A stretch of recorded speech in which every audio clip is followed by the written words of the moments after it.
Hello, everybody. Welcome. So today I'm going to talk about graphing exponential function. And here I have the graph of an exponential.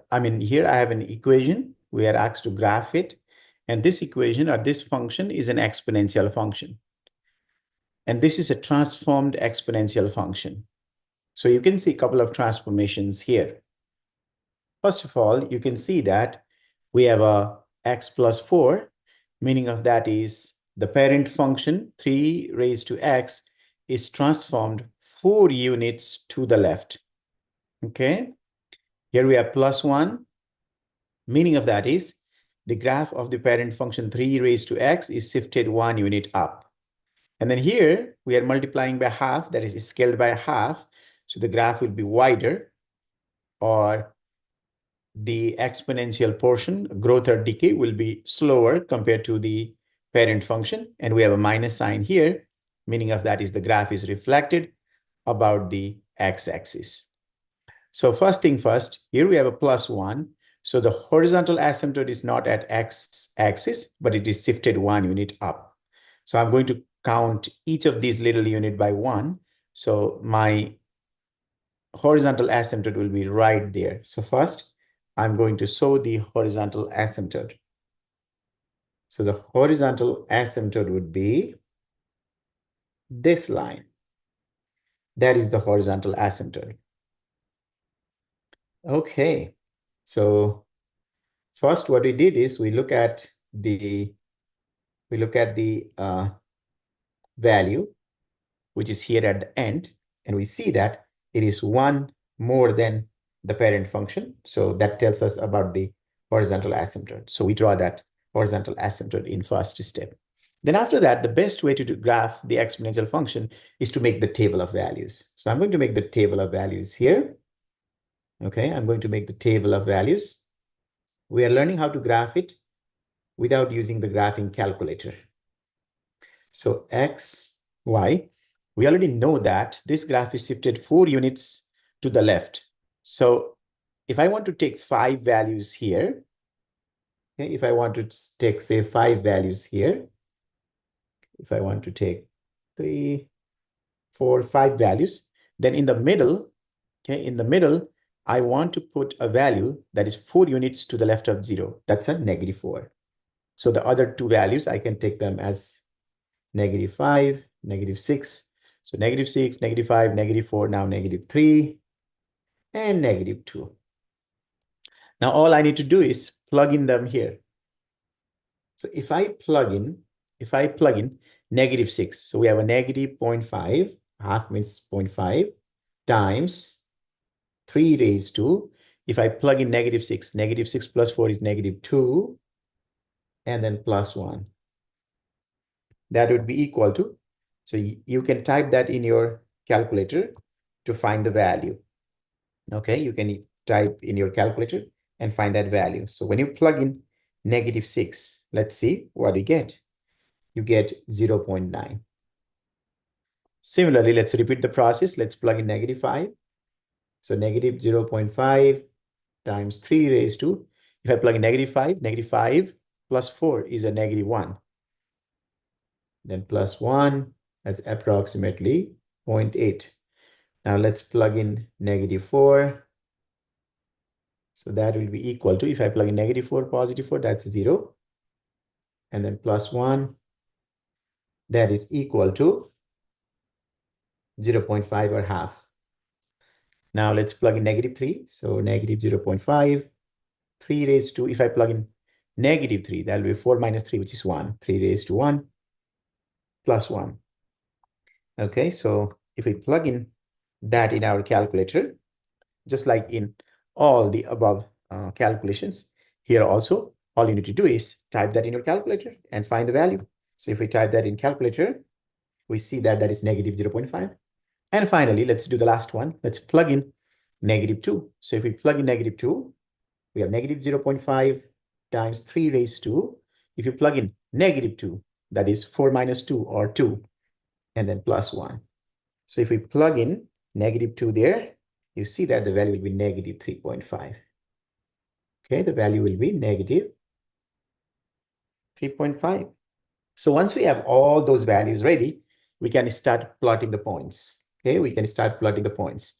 So the first point, -6 and 0.9. So we count -6 this side, and then 0.9 is very close to that line, because you know that that line is y equal to 1, or the horizontal asymptote. Okay, so let's count and plot that point. -1, -2, -3, -4, -5, -6, and 0.9, right? -1, -2, -3, -4, -5, -6, and 0.9. Now, next one is -5. When it's -5, it's 0.8, almost there, a little bit below that. And then when you go to the next one, -4, that's a 0.5 right in the middle. Okay, then if we go here, the next one, that is a -3, that's -0.5 down there. And then if I go here to -2, it is -3.5. You have to count -1, -2, -3, and then 0.5, which is right there, just like that. Okay, -1, -2, -3, and half. So we can join these dots now to form the graph like this. So that is the graph of that exponential function, the transformed exponential function.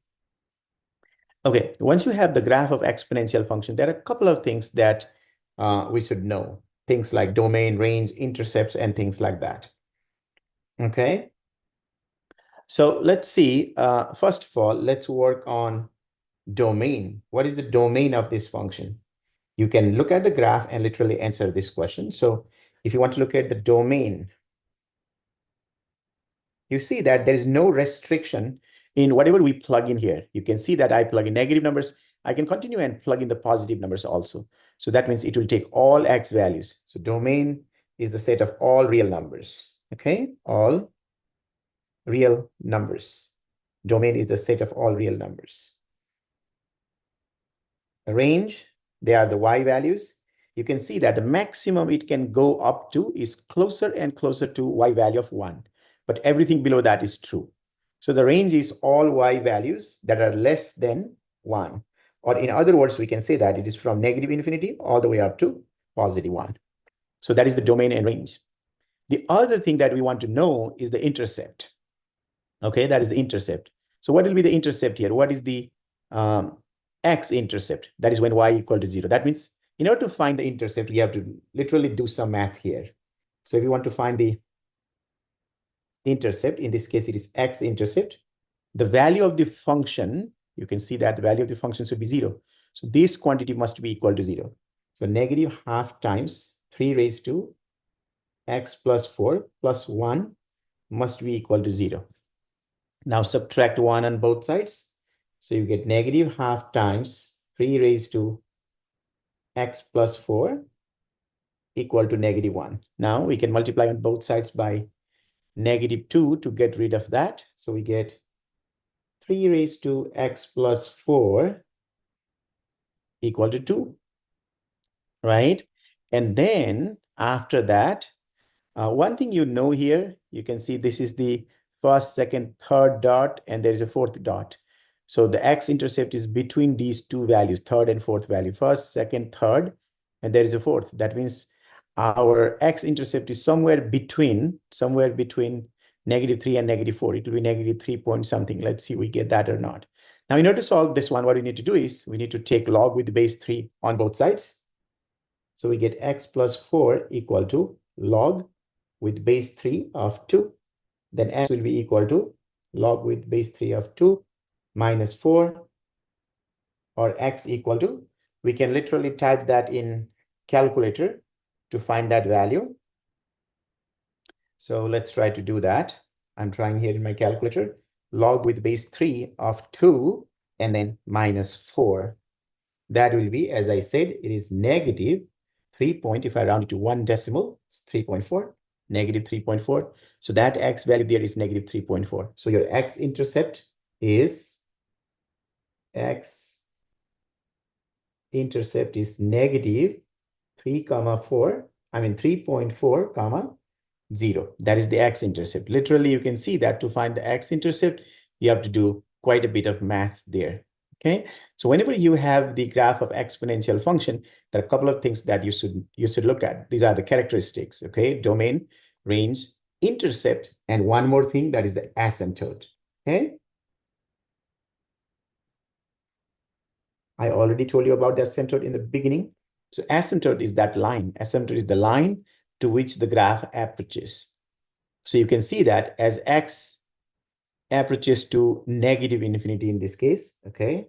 As x approaches to negative infinity, we see that the function value approaches to y equal to 1. So meaning of that is this line y equal to 1 is the horizontal asymptote. So y equal to 1 is the horizontal asymptote to the graph of that function. So these are some of the keys that we need to know when you're working with the exponential functions. Okay, that's all for this video. Thank you so much for watching.